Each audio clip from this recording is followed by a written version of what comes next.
Hello friends, welcome to my YouTube channel Sanjeevani coaching centre.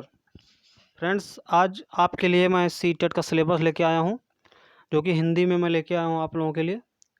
देखने को मिलता है दोस्तों कि इंग्लिश में जो कि सी टेट का सिलेबस ज़्यादातर मिलता है, हिंदी में मिलता नहीं है। इसलिए मैं आप लोगों के लिए हिंदी में सी टेट का सिलेबस लेके आया हूँ। ये हमारी पहली वीडियो है जो मतलब सी टेट फर्स्ट के लिए है, प्राथमिक स्तर के लिए है। प्राथमिक स्तर के सिलेबस की बात करेंगे इस वीडियो में। तो चलिए दोस्तों, शुरू कर लेते हैं। जैसा कि आपको पता होगा कि फर्स्ट पार्ट में जो बाल विकास और अध्यापन कला है, वहाँ से 30 प्रश्न सीटेट प्राथमिक स्तर में पूछे जाते हैं। तो दोस्तों, सबसे पहला जो पूछा जाता है वो है बाल विकास। तो बाल विकास में सबसे पहले क्या पूछा जाता है ये देख लेते हैं। तो बाल विकास में दोस्तों सबसे पहले आपसे पूछा जाता है विकास की अवधारणा एवं अधिगम के साथ उसका संबंध। सबसे पहले तो यही पूछा जाता है। और उसके बाद दोस्तों जो पूछा जाता है वो है बालकों के विकास का सिद्धांत। ये पूछा जाता है आपसे। और फिर आनुवंशिकता एवं पर्यावरण का प्रभाव। उसके बाद सामाजिकरण प्रक्रियाएं, ये पूछा जाता है आपसे। और सामाजिक विश्व एवं बालक, शिक्षक, अभिभावक एवं मित्रगण, ये आपसे पूछा जाता है। उसके बाद दोस्तों पाइगेट, कोहलबर्ग, वाइगोत्स्की का निर्माण और विवेचित संदर्भ, यानी कोहलबर्ग और वाइगोत्स्की से संबंधित आपके और जीन पियाजे से संबंधित क्वेश्चन यहाँ से पूछे जाते हैं। उसके बाद आता है बाल केंद्रित और प्रगामी शिक्षा की अवधारणाएं। उसके बाद आपका आता है बौद्धिकता के निर्माण की विवेचित संदर्भ, बहुआयामी बौद्धिकता, भाषा और चिंतन। उसके बाद आपका आता है सामाजिक निर्माण के रूप में लिंग भूमिकाएं एवं पूर्वाग्रह। उसके बाद आपका पूछा जाता है लिंग पूर्वाग्रह और शैक्षणिक व्यवहार। उसके बाद जो आपका आता है वो है शिक्षार्थियों के मध्य वैयक्तिक विभेद, भाषा, जाति, लिंग, समुदाय, धर्म आदि की विविधता पर आधारित विभेदों को समझाना। उसके बाद आपका आता है अधिगम के लिए मूल्यांकन और अधिगम का मूल्यांकन के बीच अंतर, विद्यालय आधारित मूल्यांकन, सतत एवं व्यापक मूल्यांकन, संदर्भ और व्यवहार। उसके बाद जो है आपका टॉपिक वो है शिक्षार्थियों की तैयारी के स्तर के मूल्यांकन के लिए कक्षा में शिक्षण और विवेचित चिंतन के लिए शिक्षार्थी की उपलब्धि के लिए उपयुक्त प्रश्न तैयार करना। ये दोस्तों आपके आते हैं। उसके बाद आता है 5 नंबर का आपका समावेशी शिक्षा की अवधारणा और विशेष आवश्यकता वाले बालकों को समझना।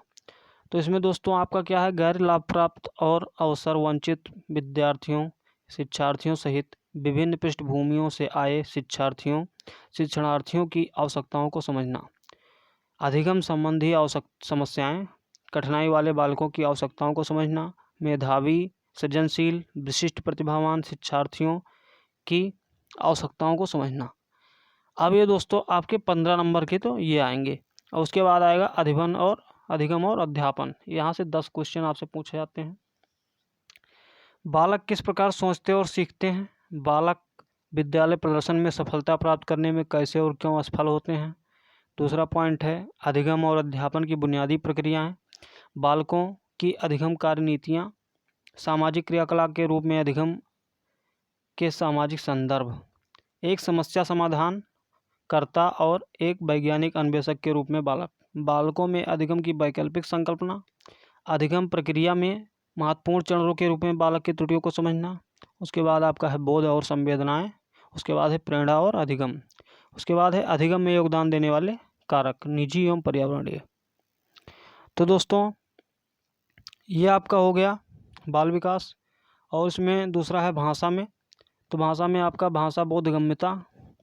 तो यहाँ पे देख लेते हैं अपठित अनुच्छेदों को पढ़ना, 2 अनुच्छेद, एक गद्य एवं नाटक और एक कविता, जिसमें बोधगम्यता, निष्कर्ष, व्याकरण और मौखिक योग्यता से संबंधित प्रश्न पूछे जाएंगे। ठीक है दोस्तों। उसके बाद आपका आता है भाषा विकास का अध्यापन कला। यहाँ से 15 क्वेश्चन पूछे जाएंगे आपके, जिसमें आपका जो टॉपिक दिया गया है अधिगम और अर्जन, भाषा अध्यापन के सिद्धांत, सुनने और बोलने की भूमिका, भाषा का कार्य तथा बालक इसे किस प्रकार एक उपकरण के रूप में प्रयोग करते हैं। मौखिक और लिखित रूप से विचारों के संप्रेषण के लिए किसी भाषा के अधिगम में व्याकरण की भूमिका पर निर्णायक संदर्भ। एक भिन्न कक्षा में भाषा पढ़ाने की चुनौतियाँ, भाषा की कठिनाइयाँ, त्रुटियाँ और विकार। उसके बाद आपका जो आता है भाषा कौशल। उसके बाद है भाषा बोधगम्यता और प्रवृत्ता का मूल्यांकन करना, बोलना, सुनना, पढ़ना और लिखना। उसके बाद है अध्यापन। अध्यापन में अधिगम सामग्रियाँ, पाठ्य पुस्तक, मल्टीमीडिया सामग्री, कक्षा का बहुभाषाई संसाधन, उपचारात्मक अध्यापन। उसके बाद दोस्तों आपका जो भाषा सेकंड में आता है वो है 2 अनदेखे गद्य, वही है इसमें। और उसके बाद में जो खा में दिया गया भाषा विकास का अध्यापन, अधिगम और अर्जन।